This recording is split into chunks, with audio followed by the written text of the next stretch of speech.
چې دا چې زمانه قضا شوې د سرکار کاته کې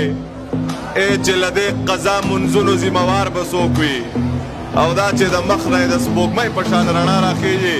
ځاسې سوچ کوم چې له دغه جنۍ یار به څوک وي که څوک مې وجني او ګولۍ مې د سینې نه وځي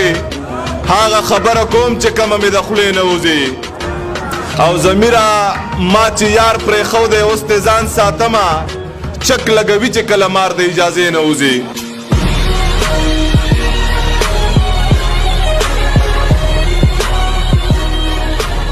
چې ماله یې نه راکوي زه غریب یم دا هم سب بینک کې منیجره نه ده او دې څه ویل د تعلیم تم کړی دی دا هم 18 ګریډ افسره نه ده دې ویل چې د تعلیم تم کړی دی دا هم 18 ګریډ افسره نه ده او د کلونې چل ورله هم نه ورځي هسې دروغ وایي ډاکټره نه چې ځواني خانه خرابه ستا نظار شوه زندګي راته په دواړو اوږو بار شوه د دې ښار شتمن د نه سړي زامن دي که نه دا اډمه 50 ځله قلار شوه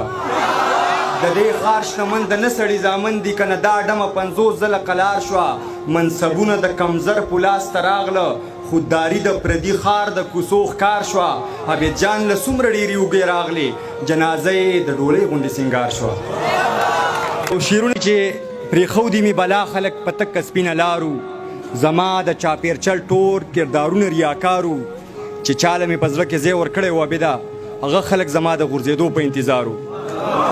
او شعرونه دي چې دنیا که وخوړه نو هر یو پریزاد وخوړه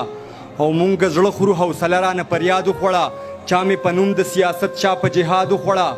پښتنه خاوره مې جنګونو او فساد وخوړه ما اوس هم خپلو وسایلو کې محتاجه ساتي جنتي خاوره مې آباد اسلام آباد وخوړه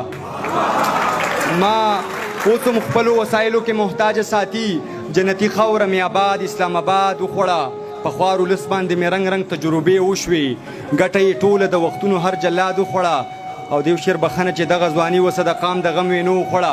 عبیده څه د واده شوي جنۍ یاد وخوړه